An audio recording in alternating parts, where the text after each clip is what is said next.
નમસ્કાર મિત્રો, શ્રી સારસ્વત વિદ્યાલય રાતાવાપી આપ સૌનું હાર્દિક સ્વાગત કરે છે.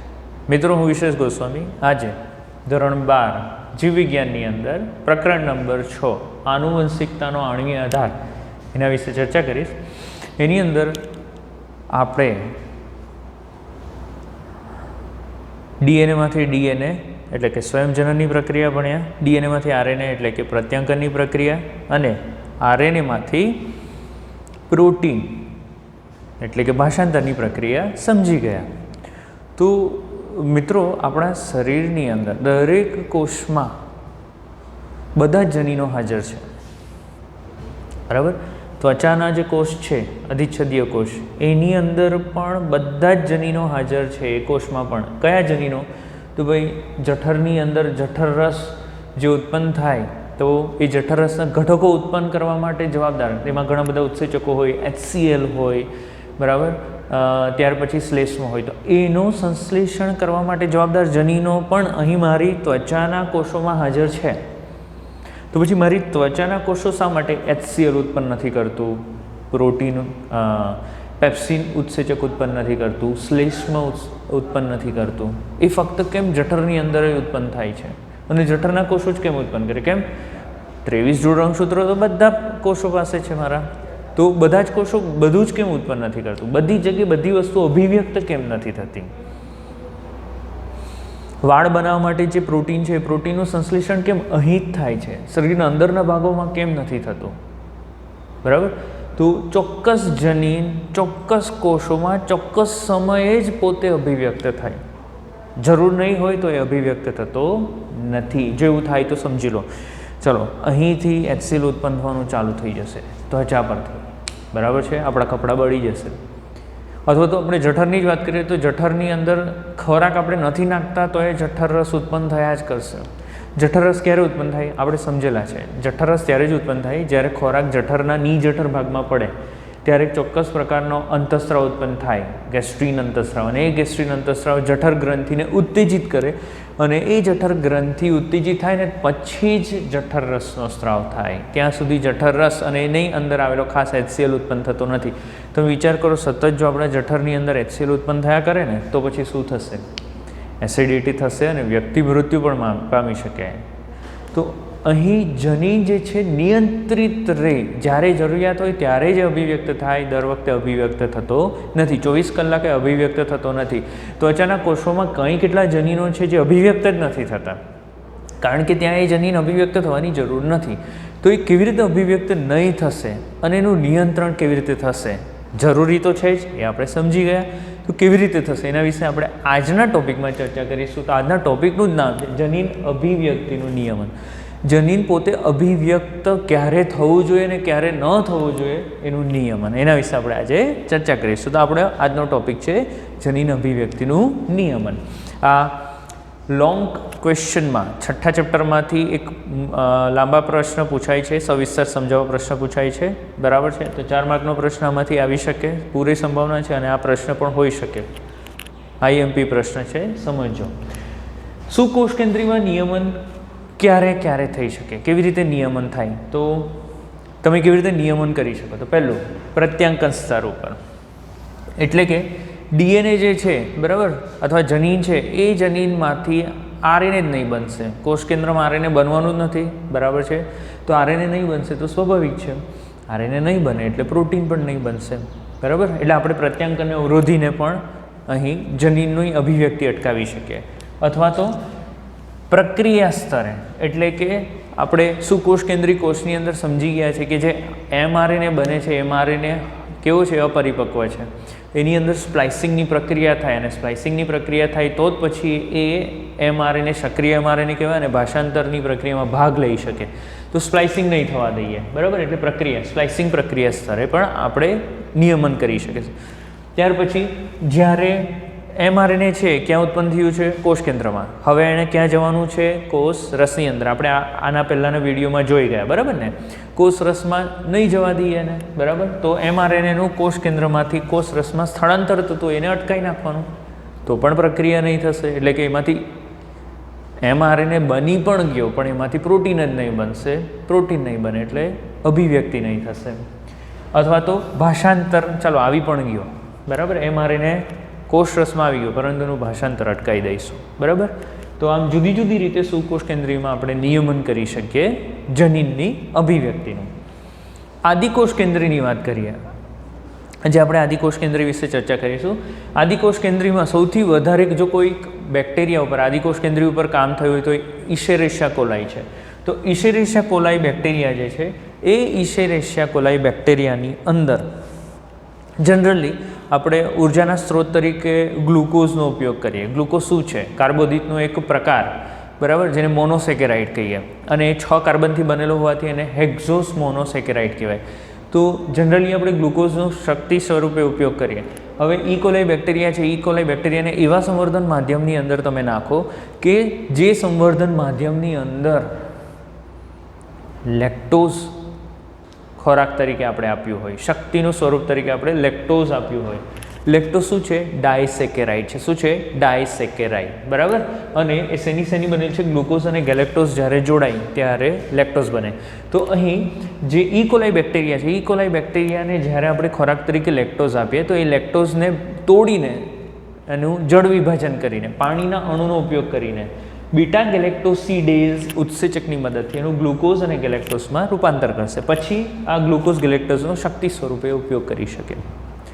પરંતુ અહીં આ લેક્ટોઝ પહેલાં એને તોડવું પડે, તો એના માટે ઉત્સેચક શું જોઈએ? બીટા ગેલેક્ટોસિડેઝ. તો તમને શું લાગે? ઇકોલાઈ બેક્ટેરિયા કાયમ 24/7 બીટા ગેલેક્ટોસિડેઝ ઉત્પન્ન કરતો જ રહેતો હશે? નહીં, એવું નથી, બરાબર. એ ક્યારે ઉત્પન્ન કરશે? જ્યારે ખોરાક તરીકે એને શું મળે? લેક્ટોઝ મળે ત્યારે. બીજા સંજોગોમાં તમે લેક્ટોઝની જગ્યાએ બીજો કોઈ સ્ત્રોત આપી દેશો તો સ્વાભાવિક છે એ સમયે બીટા ગેલેક્ટોસિડેઝ ઉત્પન્ન કરશે નહીં, જરૂરત જ નથી. તો પછી શું કામ આપણે એ ઉત્સેચકો બનાવવા? જનીન અભિવ્યક્તિનું નિયમન કેવી રીતે થાય છે આદિકોષ કેન્દ્રીયમાં, તેના વિશે ચર્ચા કરીએ. તો આદિકોષ કેન્દ્રીય કોષ કેટલાક પ્રારંભિક સ્થળ પ્રત્યાંકન પ્રારંભિક દરનું નિયમન કરે છે, બરાબર. કેટલાક પ્રારંભિક સ્થળ જે છે એ પ્રારંભિક સ્થળ પ્રત્યાંકન પ્રારંભિક દરનું નિયમન કરે છે. કેટલાક પ્રારંભિક સ્થળો એટલે આપણે આના વિશે ચર્ચા કરીશું. પ્રારંભિક સ્થળો, બરાબર. ઓપરેટર વિશે ચર્ચા કરીશું, અહીંયા નિગ્રાહક જનીન વિશે ચર્ચા કરીશું. તો આ પ્રારંભિક સ્થળો જે છે, પ્રારંભિક સ્થળો આ પ્રત્યાંકનની પ્રક્રિયાનું નિયમન કરે છે. સહાયક પ્રોટીન તો પ્રારંભિક સ્થાનની ઓળખની ક્ષમતા ઉપર અસર કરે છે. કેટલાક પ્રોટીન વિશે ચર્ચા કરીશું, જેમ કે આપણે અહીં નિગ્રાહક પ્રોટીન વિશે ચર્ચા કરીશું, પ્રેરક પ્રોટીન વિશે ચર્ચા કરીશું. આ પ્રોટીન શું કરે? તો પ્રક્રિયા જે છે પ્રક્રિયાનું નિયંત્રણ કરે. કેવી રીતે તે આપણે સવિસ્તાર સમજીશું. તો પ્રોટીન જે છે, પ્રોટીન બંને રીતે કામ કરતા હોવાથી એને નિયામકી પ્રોટીન કહેવાય. રેગ્યુલેશન, બરાબર. નિયામકી પ્રોટીન આપણે પંખાના સ્પીડને કંટ્રોલ કરવા માટે, વધારવા ઘટાડવા માટે આપણે જે પ્રોટીનો જે બટનનો ઉપયોગ કરીએ એને રેગ્યુલેટર કહીએ છીએ, બરાબર. તો અહીં પણ નિયામકી પ્રોટીનનો ઉપયોગ થાય બંને રીતે. તે સકારાત્મક અથવા સક્રિયક તરીકે પણ કામ કરે અને નકારાત્મક નિગ્રાહક તરીકે પણ કામ કરે છે, બરાબર છે. ચાલો, અહીં પ્રેરક સ્થાનની ઉપલબ્ધતા, પ્રેરક સ્થાન એટલે કે પ્રમોટર સ્થાનની ઉપલબ્ધતા ચાલક એટલે કે ઓપરેટર સ્થાન દ્વારા નિયમન પામે છે. પ્રેરક સ્થાનની ઉપલબ્ધતા એ ચાલક સ્થાનની ઉપલબ્ધતા દ્વારા નિયમન પામે. લેક ઓપેરોન વિશે ચર્ચા કરીશું, બરાબર છે. તો લેક ઓપેરોન શું છે? તો અહીં સૌપ્રથમ આપણે એ ચર્ચા કરવાની છે કે જે સુકોષ કેન્દ્રીય, ઓકે, જનીનની પહેલાં વાત કરીએ તો જનીનની અંદર આપણે સિસ્ટ્રોન વિશે અભ્યાસ કર્યો છે. શેના વિશે? સિસ્ટ્રોન એટલે શું? કે જનીનનો એવો ભાગ કે જેમાંથી mRNA બનશે અને mRNAમાંથી પ્રોટીન બનશે, બરાબર. એને સિસ્ટ્રોન કહેવાય. હવે આદિકોષ કેન્દ્રીયમાં અને સુકોષ કેન્દ્રીયમાં સિસ્ટ્રોન જે છે બે જુદા જુદા પ્રકારના છે. સુકોષ કેન્દ્રીયમાં જે સિસ્ટ્રોન છે મોનોસિસ્ટ્રોનિક પ્રકારના છે. એટલે શું? તો અહીં જે બંધારણીય જનીન છે, બંધારણીય જનીનમાંથી ફક્ત એક જ પ્રકારનો પ્રોટીન અથવા એક જ પોલીપેપ્ટાઇડ શૃંખલાનું નિર્માણ થાય. જ્યારે આદિકોષ કેન્દ્રીય કોષ અહીં જે દર્શાવ્યો છે, આદિકોષ કેન્દ્રીય કોષનો જે જનીન છે એ જનીનનો બંધારણીય જનીન ભાગ છે એમાંથી એક કરતાં વધારે પોલીપેપ્ટાઇડ શૃંખલાઓનું નિર્માણ થાય, એને પોલિસિસ્ટ્રોનિક કહેવામાં આવે છે, બરાબર.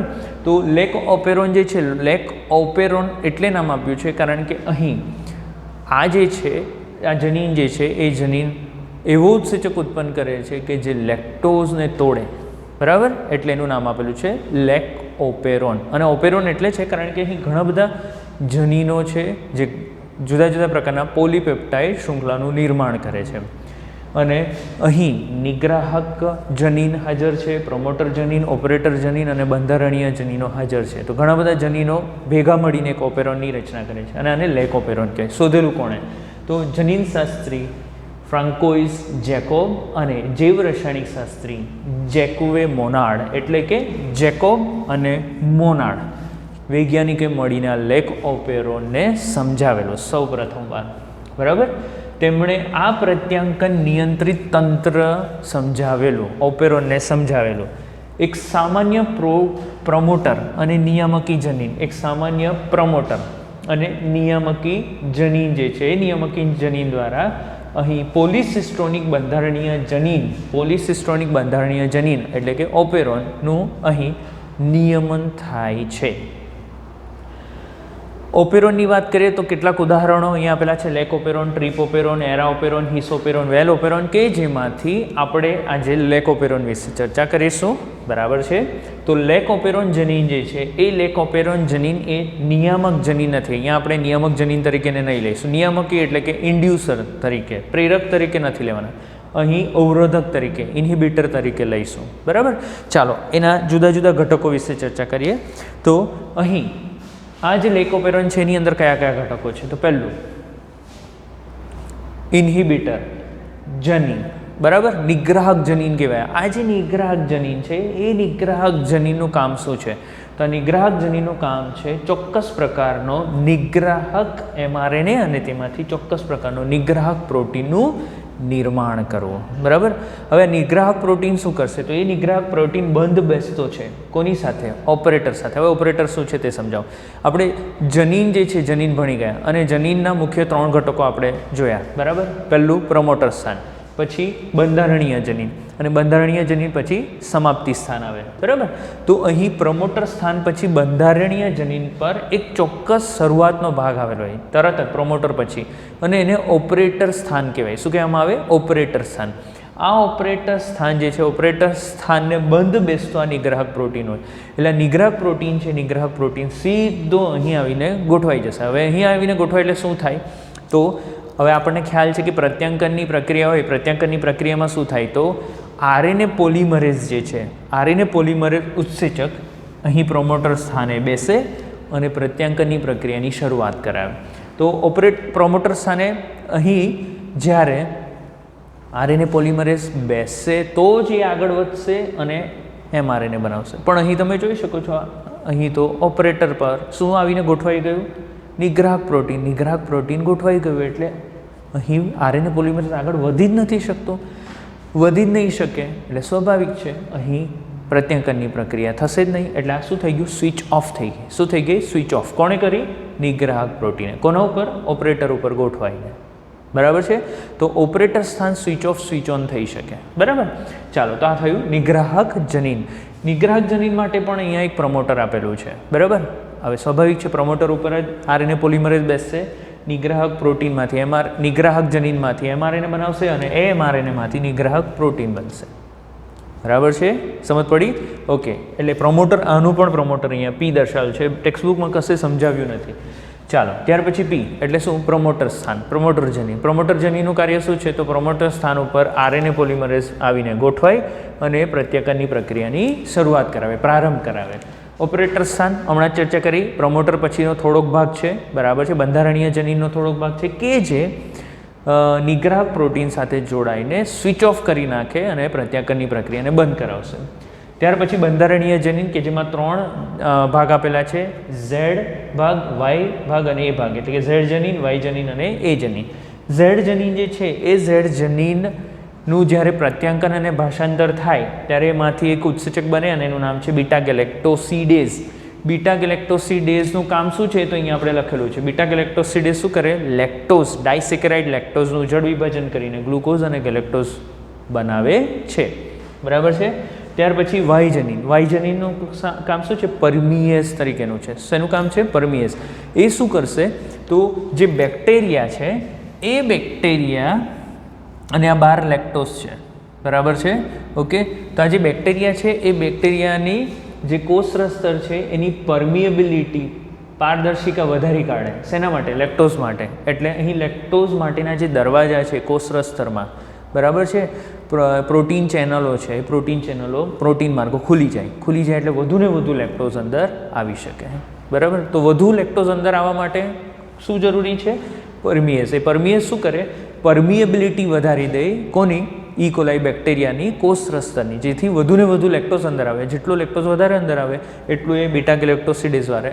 વધારે તૂટે એટલે વધુ ઉર્જા પણ ઇકોલાઈ બેક્ટેરિયાને વધુ ઉર્જા પ્રાપ્ત થાય તો એના માટે થોડોક તો પરમિયેઝ પહેલેથી હાજર હોવો જ જોઈએ તો જ લેક્ટોઝ અંદર પહેલી વાર તો આવવો જોઈએ ને એટલે અહીં જે લેકોપેરોન છે લેકોપેરોનમાં થોડું ઘણું આ જે ઝેડ વાય અને એ જનીનો છે એ અભિવ્યક્ત થતા હોય થોડી માત્રામાં એટલે થોડી માત્રામાં આ ઘટકો ઓલરેડી હાજર હોય છે બરાબર તો જ પ્રક્રિયાને શરૂઆત કરાવી શકે ઓકે ચાલો ત્યાર પછી પરમિયેઝ થઈ ગયું છેલ્લો એ જનીન છે એ ટ્રાન્સ એસિટાઇલેઝ ઉત્સેચક ઉત્પન્ન કરે ટ્રાન્સ એસિટાઇલેઝનું કાર્ય શું છે તો ટ્રાન્સ એસિટાઇલેઝનું કામ છે એસિટાઇલ કોએમાંથી સમૂહને બીટા ગેલેક્ટોસિડેઝ ઉપર સ્થાનાંતરિત કરવાનું બરાબર ચાલો તો હવે આપણે ચર્ચા કરીશું કે નિયમન કેવી રીતે થાય છે તો અહીં ઇકોલાઈ બેક્ટેરિયા પાસે લેક્ટોઝ નથી એટલે ખોરાક તરીકે લેક્ટોઝ ઉપયોગ કરવાનો નથી એટલે એને બીટા ગેલેક્ટોસિડેઝ ઉત્સેચકની જરૂર નથી એટલે શું થશે આવા સંજોગોમાં લેકોપેરોનમાં જે નિગ્રાહક જનીન છે નિગ્રાહક જનીન નિગ્રાહક એમઆરએનએ બનાવશે જેમાંથી નિગ્રાહક પ્રોટીન બને નિગ્રાહક પ્રોટીન બંધ બેસતો હોય ઓપરેટર સાથે એટલે ઓપરેટર સાથે જોડાઈ જશે એટલે અહીંયા પ્રોમોટર સ્થાને ભલે ને પોલિમરેઝ આરએનએ પોલિમરેઝ આવીને જોડાય તો એ અહીં પ્રત્યાંકનની પ્રક્રિયા થશે નહીં નિગ્રાહક અણુ ઓપરેટર સાથે જોડાઈ અને આરએનએ પોલિમરેઝ દ્વારા થતા ઓપેરોનના પ્રત્યાંકનને અટકાવે છે હવે તમે ઇકોલાઈને એવા સંવર્ધન માધ્યમની અંદર નાખી દીધું કે જેમાં લેક્ટોઝ છે બરાબર છે હવે ઓલરેડી મેં તમને કીધું ઓપેરોન જે છે એ થોડોક તો સક્રિય હોય અને એના દ્વારા થોડોક પરમિયેઝ ઉત્સેચક ઓલરેડી ઉત્પન્ન કરતું જ હોય ઇકોલાઈ થોડી માત્રામાં એ પરમિયેઝની મદદથી લેક્ટોઝ થોડોક અંદર દાખલ થશે જેવો લેક્ટોઝ અંદર દાખલ થાય એ લેક્ટોઝ હવે પ્રેરક તરીકે કામ કરે કેવા તરીકે કામ કરશે પ્રેરક તરીકે બરાબર અને ઇન્ડ્યુસર તરીકે અને એ જે લેક્ટોઝ છે એ લેક્ટોઝ કોની સાથે જોડાઈ જશે બંધ બેસતો હશે એનો જે બંધારણ હશે કોની સાથે બંધ બેસતું હશે નિગ્રાહક પ્રોટીનના બંધારણ સાથે જોડાતું હશે આ રીતે પણ લઈ શકો તમે આ નિગ્રાહક પ્રોટીનની રચના કંઈ આ રીતની છે બરાબર અને જે લેક્ટોઝ છે લેક્ટોઝની રચના આ રીતની છે તો તમે જોઈ શકો કે અહીંયા બંધ બેસી જશે બરાબર તો લેક્ટોઝ અહીંયા જોડાઈ જશે ખ્યાલ આવી ગયો ઓકે તો આ પ્રેરક છે બરાબર એ પ્રેરક અહીં ઉદાહરણ તરીકે લેક્ટોઝ જે છે એ નિગ્રાહક પ્રોટીન સાથે જોડાઈ ગયો નિગ્રાહક પ્રોટીન સાથે જોડાવાને લીધે હવે આ નિગ્રાહક પ્રોટીન ઓપરેટર સાથે જોડાઈ શકે નહીં ઓપરેટર સાથે નહીં જોડાઈ શકે એટલે અહીંયા સ્વિચ ઓન થઈ ગઈ સ્વિચ ઓન થઈ ગઈ એટલે શું થશે તો અહીં પ્રમોટર સ્થાન જે છે પ્રમોટર સ્થાન ઉપર જે આરએનએ પોલિમરેઝ છે આરએનએ પોલિમરેઝ હવે આગળ વધશે એટલે પ્રત્યાંકનની પ્રક્રિયાની શરૂઆત થશે પ્રત્યાંકનની પ્રક્રિયા થશે એટલે એમાંથી લેક એમઆરએનએ એટલે એમઆરએનએ બનશે એમઆરએનએમાંથી હવે ભાષાંતર થાય ભાષાંતરની પ્રક્રિયા દ્વારા 3 પોલીપેપ્ટાઇડ શૃંખલાઓ બને જેમાંથી એક પોલીપેપ્ટાઇડ શૃંખલા બીટા ગેલેક્ટોસિડેઝ બનાવે બીજી પરમિયેઝ અને ત્રીજી ટ્રાન્સ એસિટાઇલેઝ શું કરે આ જે બીટા ગેલેક્ટોસિડેઝ છે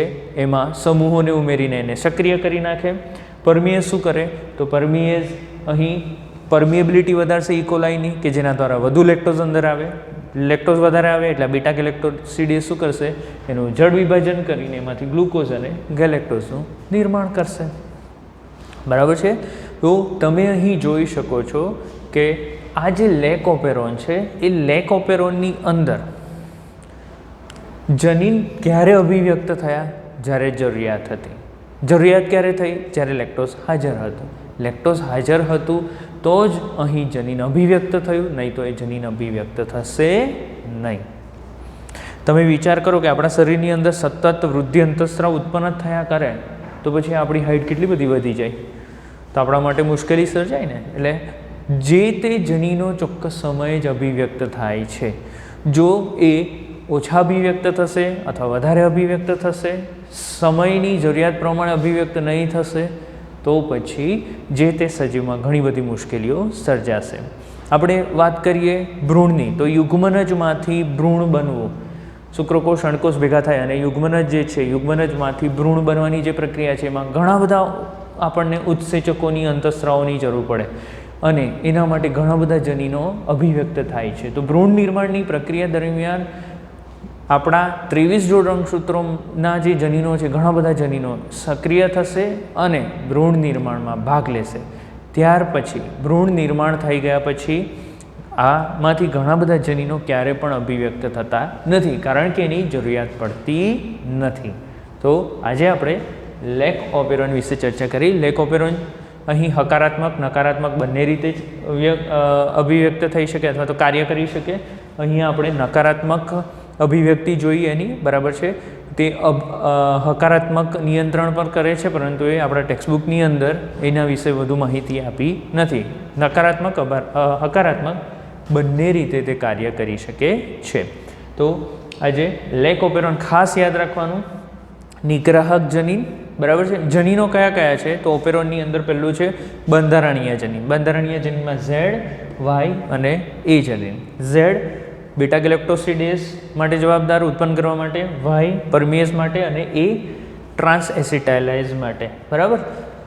કોના કયા કાર્યો છે એ બી યાદ રાખવાના. બીટા ગેલેક્ટોસિડેઝ એ જળ વિભાજન કરે, લેક્ટોઝ અને ગ્લુકોઝ ગેલેક્ટોઝ બનાવે. પરમિએઝ એ કોષની પરમિએબિલિટી વધારે કે જેનાથી વધુ લેક્ટોઝ અંદર આવી શકે.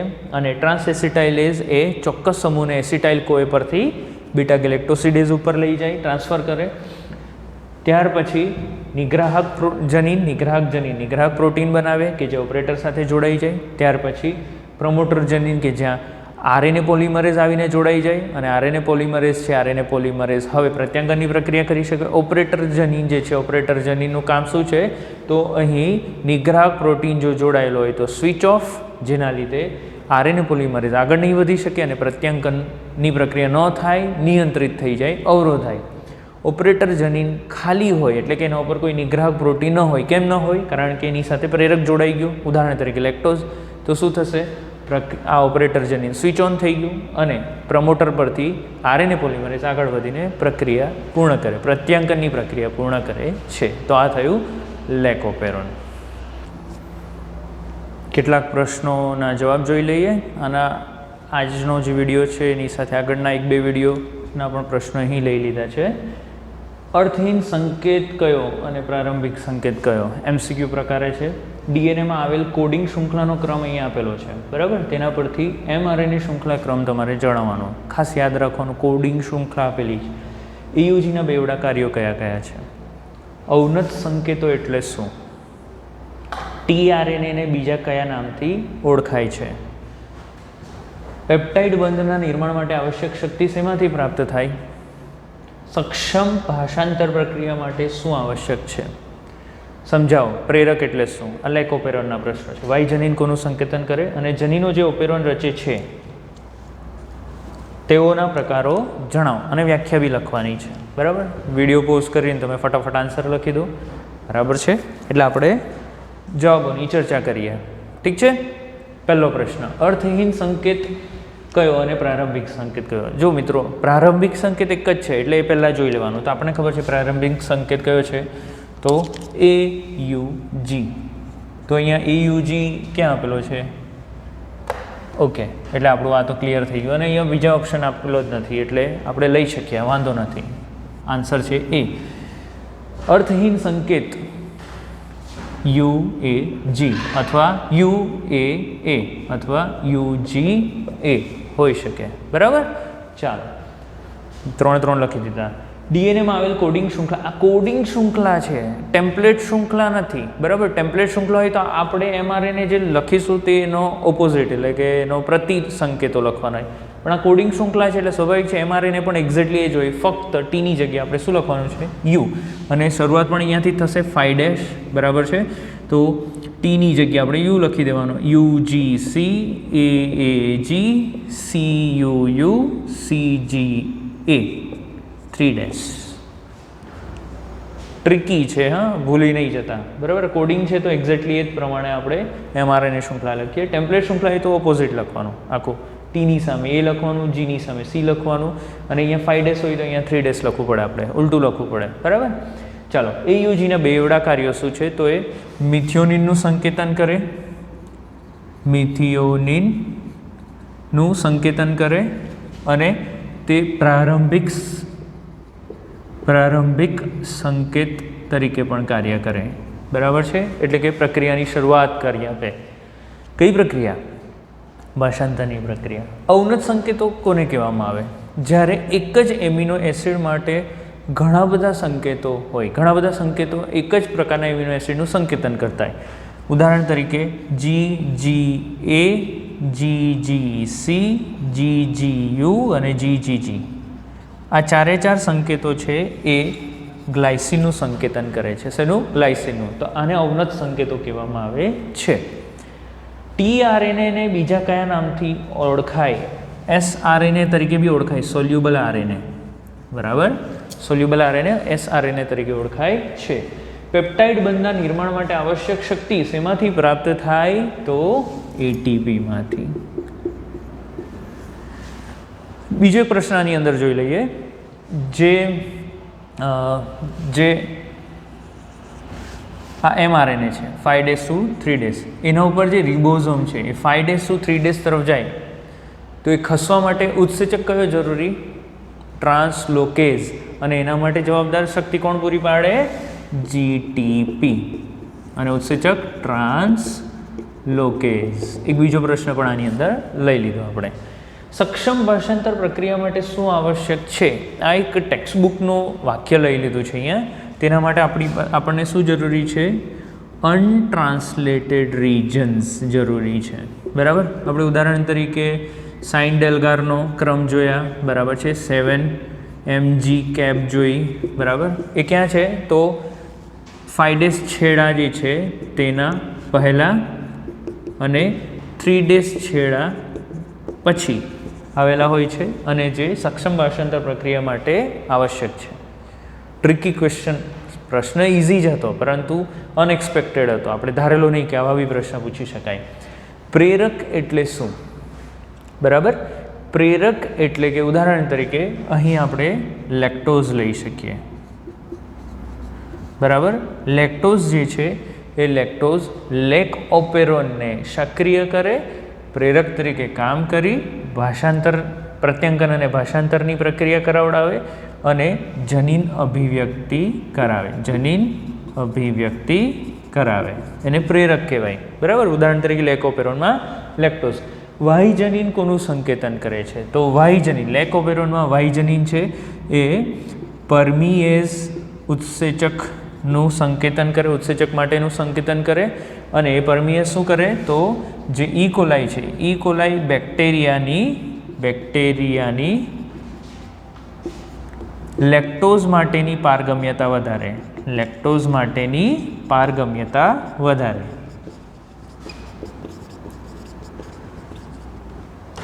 જનીનો જે ઓપેરોન રચે છે તેઓના પ્રકારો જણાવો બરાબર છે. તો બંધારણીય જનીન અથવા તો રચનાત્મક જનીન કે જે ચોક્કસ અભિવ્યક્તિ પ્રોટીનની અથવા તો લક્ષણોની અભિવ્યક્તિ કરે. લક્ષણોની અભિવ્યક્તિ કરે બરાબર છે. અને બીજું છે અથવા બંધારણીય અથવા રચનાત્મક જનીન, અને બીજું છે અવરોધક જનીન બરાબર. નિગ્રાહક જનીન, તમે નિગ્રાહક પણ લખી શકો. નિગ્રાહક જનીન જે બંધારણીય જનીનની અભિવ્યક્તિનું નિયંત્રણ કરે. બરાબર છે. તો આપણે કેટલાક પ્રશ્નોના જવાબ જોઈ લીધા. બરાબર છે.